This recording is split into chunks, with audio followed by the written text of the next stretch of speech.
The silence in the house on Elm Street was a living thing.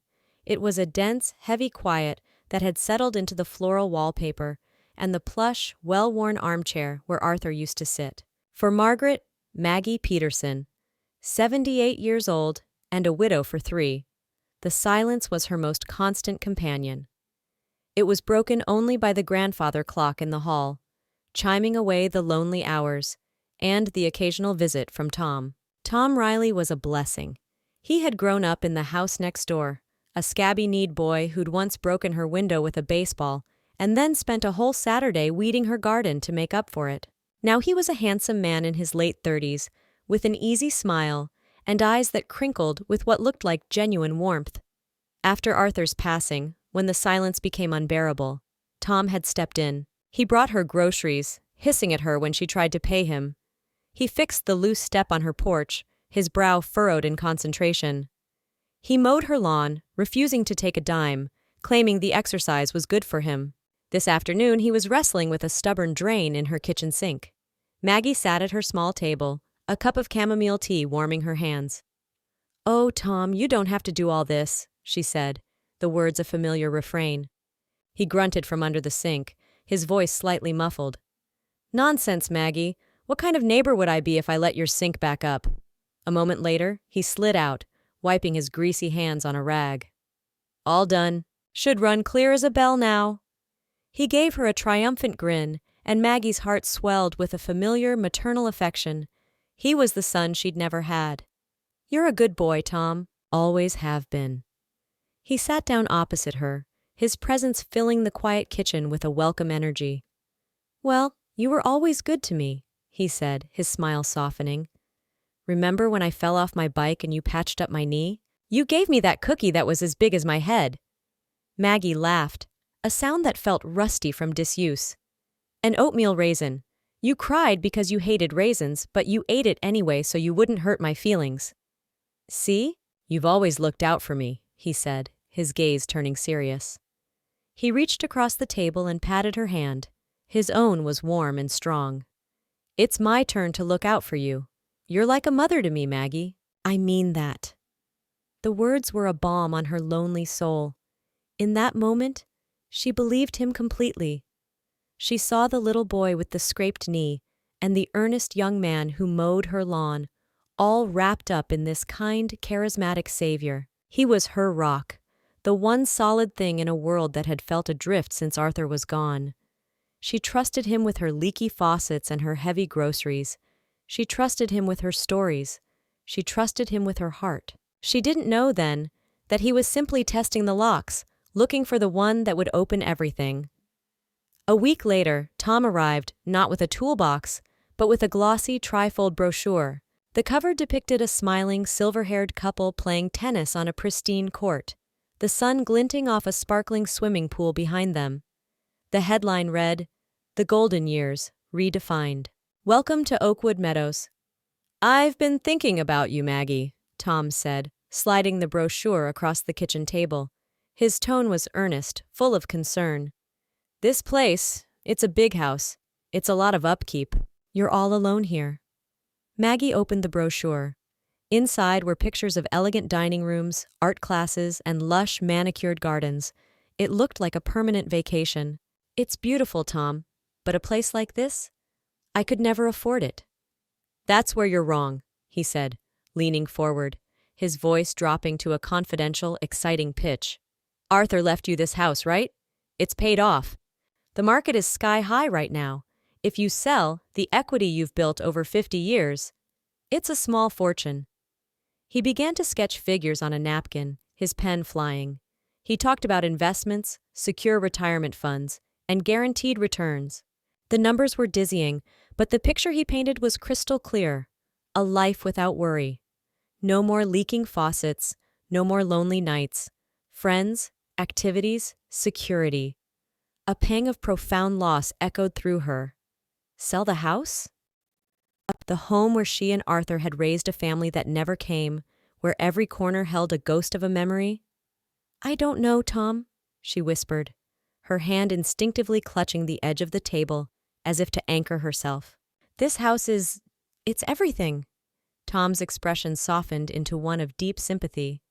I know, Maggie, I do. But a house is just bricks and mortar. The memories are in here, he said, tapping his chest. Think of it, a new beginning. I could visit you all the time, and I wouldn't have to worry about you rattling around in this big old place by yourself. We could have lunch in the dining hall. He saw the conflict in her eyes and moved in for the final push. Look, the financial stuff is complicated. All the paperwork, the banks. It's a headache. But I can handle it for you, all of it. He produced a sheaf of official-looking documents from his briefcase. This is just a power of attorney. It's a formality. It just lets me talk to the realtors and the banks on your behalf, so you don't have to deal with any of the stress. I'll make sure you get the best deal, Maggie. I promise. I'll take care of everything. She looked from his sincere, pleading face to the smiling couple on the brochure. The silence of her house suddenly felt menacing, the weight of its upkeep immense. He was offering her an escape, a golden promise of a life where she would never be a burden, where she would never be alone. With a trembling hand, she picked up the pen he offered her. Okay, Tom, she said, her voice barely audible. If you think it's for the best. She signed where he pointed, the slick ink sealing her fate. The following weeks were a whirlwind of bittersweet activity. The for sale sign on the lawn felt like a betrayal. But Tom was a constant, reassuring presence. He handled the showings, negotiated with the buyers, and celebrated with a small bottle of champagne when a fantastic all-cash offer was accepted. Maggie moved through her days in a fog, packing 50 years of life into cardboard boxes. Each object held a story. Arthur's reading glasses, still on the nightstand, a faded photograph from their honeymoon, the chipped ceramic mug she'd used every morning for decades. Tom helped her pack, his cheerful chatter filling the emptying rooms. You won't need this old thing at Oakwood Meadows, Maggie. They have state-of-the-art appliances, he'd say, taping up a box of kitchenware. He was so excited for her, his enthusiasm was infectious, pushing aside her rising tide of grief and anxiety. The final day arrived. The house was an echo chamber of bare floors and stacked boxes. Tom stood with her in the living room, a final survey of their work. The money from the sale has been transferred, he announced, showing her a banking app on his phone with an impressive string of numbers. It's all safe. I'm just heading to the bank now to move it into that high-yield retirement fund we talked about. It's the last step. He gave her a hug, strong and brief. The movers will be here at 9 a.m. sharp tomorrow to take everything to your new place. I'll meet you there. Our new chapter begins, Maggie. And with a final, brilliant smile, he was gone. The next morning, Maggie was up at dawn, dressed in her best coat, sitting on a packed suitcase by the front door. 9 o'clock came and went. The grandfather clock chimed 10, its gongs echoing in the cavernous emptiness. She called Tom's phone. It went straight to a generic, unset-up voicemail. A knot of cold dread began to form in her stomach. She told herself his car had broken down, that there was traffic. At 11, she called the bank. A polite, dispassionate voice on the other end of the line asked for her account details. After a long pause, the voice returned. Ma'am, I can confirm the funds from your house sale were deposited yesterday. However, there was a wire transfer yesterday afternoon that emptied the account. The balance is currently $0.14. The world tilted. The air rushed from her lungs. She ended the call, her hand shaking so violently she dropped the receiver. At that exact moment, a car pulled into the driveway. But it wasn't a moving van. That exact moment, it was a young family, a smiling couple with 2 small children, who walked up the path holding a set of keys. The husband gave her a polite, confused look. Hello? We're the new owners. Are you waiting for someone? Maggie stared at him, at the keys in his hand, at the empty space where her life used to be. The golden promise had vanished. All that was left was the cold, hard truth of the vanishing act. The young couple, their initial excitement curdling into awkward pity, helped Margaret move her suitcase and a few precious boxes onto the porch. They offered her a bottle of water while she sat on the steps of the house she no longer owned, trying to make sense of the wreckage. Finally, she called the police. An hour later, Officer Davis arrived, his expression weary before she'd even finished her first sentence. He was a man who had seen too much of the city's ugliness to be shocked by it. He listened patiently, taking notes as Maggie recounted the story of Tom's kindness, the brochure, and the power of attorney. When she was finished, he sighed and clicked his pen. "Ma'am, I understand you're upset, but this is complicated. You said you signed a power of attorney, giving Mr. Riley control over your finances." "Yes, but he said it was just to help me. He tricked me," she pleaded, her voice cracking. "I'm sure he did," Officer Davis said, his tone flat. "But from a legal standpoint, he had the authority to move that money. Proving criminal intent, that he defrauded you from the start, that's very difficult.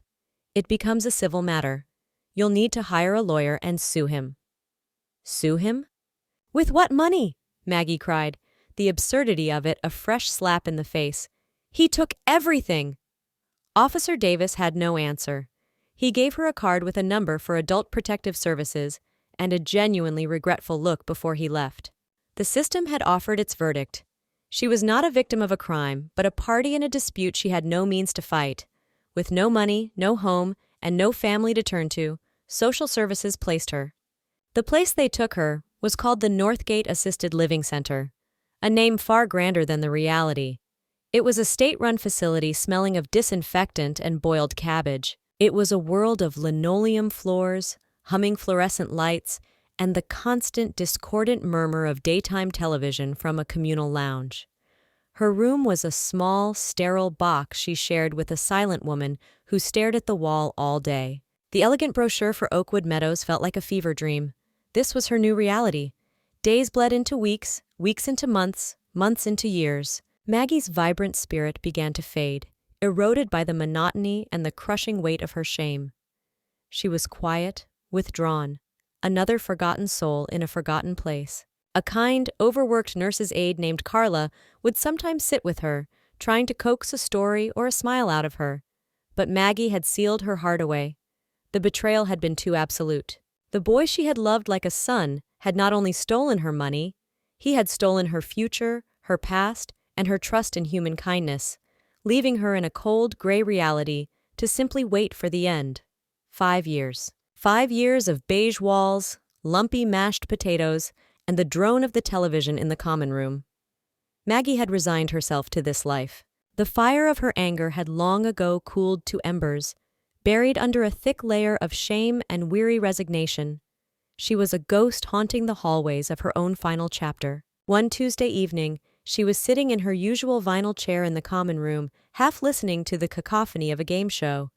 During a commercial break, a new ad began. It was slick and professional, with upbeat, inspiring music and sweeping drone shots of luxurious homes. A confident baritone voiceover spoke of integrity, luxury, and making dreams a reality. And then the spokesman appeared on screen. He was older, his hair styled perfectly, his suit impeccably tailored. But the smile was the same, that same easy, charming, crinkle-eyed smile that had won her trust. It was Tom. Maggie's breath caught in her throat. The game show chatter, the coughing from the next chair, it all faded into a dull roar. The world narrowed to the glowing rectangle of the television. "I'm Thomas Riley," he said, his voice smooth as silk. "And at Riley Prestige Properties, we don't just sell houses, we sell a lifestyle." The camera followed him as he walked through a stunningly renovated home. He pointed out the quartz countertops, the gleaming hardwood floors, the state-of-the-art kitchen. And then he stopped, leaning casually against a familiar white-painted brick fireplace, the one where she and Arthur had hung their stockings for 49 Christmases.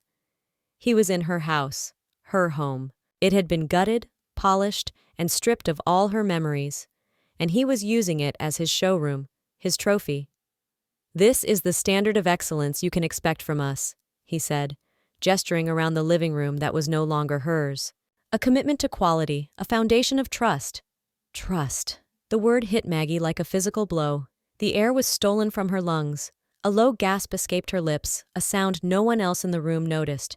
For 5 years, she had been a hollowed-out shell, convinced her life was over. But seeing him there, thriving, successful, standing in the ruins of the life he had stolen from her, did not break her. It ignited something. The embers of her old anger, long dormant, were fanned by a hurricane of fresh rage. A cold, hard fire began to burn in her chest, melting away the years of gray despair. In that moment, watching the ghost on the screen, Margaret Peterson came back to life. She was no longer a victim waiting to die. She was a woman with one final debt to collect. The fog of resignation that had clouded Maggie's mind for 5 years vanished overnight, replaced by a sharp, singular focus. The next morning, she didn't shuffle to the breakfast room. She walked with a purpose that made Carla, the young aide, raise an eyebrow. Instead of retreating to her room, Maggie went to the common area and methodically began searching through the pile of old newspapers.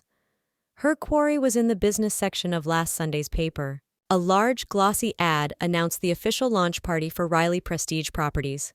It was a major event designed to attract wealthy investors, to be held at the city's most opulent hotel, and, most importantly, the announcement mentioned it would be live-streamed online. This was her chance. Not just to confront him, but to do it in a way he couldn't deny or escape. The world would be watching. The event was in 3 days. The hurdles were small, but for her, monumental. She checked her personal effects, a small tin box where she kept the meager allowance the state provided. She had $47. She went to the front desk and asked to use the phone book, her hands surprisingly steady as she looked up the city bus schedule. A round-trip ticket to the downtown hotel district would cost $12. It was possible. Carla found her that afternoon, folding her best cardigan with a level of care Carla hadn't seen in years. "Miss Maggie, you're looking spry today." Maggie looked up, her eyes clear and bright for the first time Carla could remember. "I have an appointment to keep, dear." Carla was a good woman, and she saw more than most. She saw the glint of steel in the elderly woman's gaze, a flicker of a long-banked fire. She didn't know the story, but she sensed the gravity of the mission. She knew $47 wouldn't go far. The next evening, just before her shift ended, Carla came to Maggie's room. "I was cleaning out my closet," she said, holding out a simple but elegant navy blue dress on a hanger. She said, "It never quite fit me right. I thought the color might suit you." She then pressed a folded $20 bill into Maggie's hand. "For a taxi," she whispered, meeting Maggie's stunned gaze. "Sometimes the bus runs late."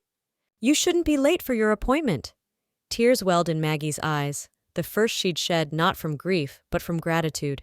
It was a small act of kindness, a life raft of humanity in an ocean of betrayal. "Thank you, Carla," she said, her voice thick with emotion. On the evening of the event, Maggie stood at the bus stop, clad in the navy dress, the $20 bill tucked safely in her worn purse.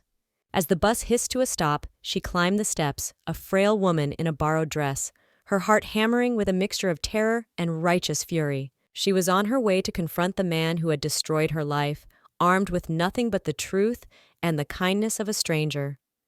The hotel ballroom was a different universe. Crystal chandeliers dripped light onto a sea of expensive suits and glittering evening gowns.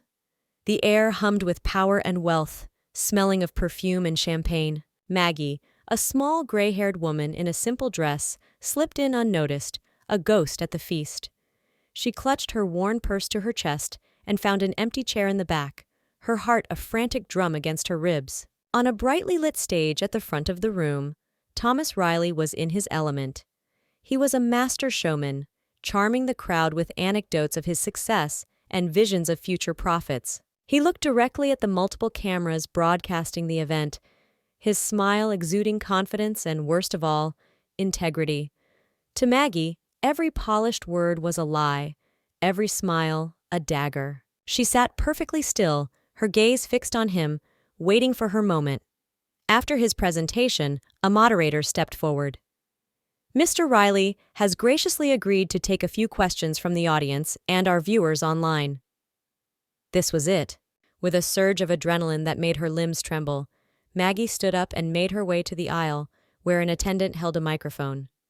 The attendant, seeing a frail old woman approaching, offered a patronizing smile, assuming she was lost. But Maggie's eyes were locked on the stage. She took the microphone from the young man's surprised grasp. Her hand shook as she raised it to her lips. The feedback shrieked for a second and a few heads turned. Tom squinted into the lights, a flicker of annoyance on his face. "I have a question for Mr. Riley," Maggie said. Her voice was thin at first, a fragile, reedy sound that barely carried. Tom didn't recognize her. He smiled his placating, professional smile. "Of course," he boomed. "Please, go ahead." Maggie took a deep breath, and when she spoke again, her voice was stronger, infused with 5 years of cold fury. It cut through the ballroom's murmur. "My name is Margaret Peterson. I used to live on Elm Street. You might remember the house, Tom. It's the one you feature in your commercials." A ripple of confusion went through the crowd. On stage, Tom's smile froze. The blood drained from his face as his eyes finally focused on the woman holding the microphone. The recognition and the horror that came with it was stark and undeniable. The live stream camera operator, sensing a story, slowly zoomed in on his face. Maggie's voice did not waver. "You told me I was like a mother to you. You promised me a golden future, a place in Oakwood Meadows. You had me sign a power of attorney to handle the stress for me."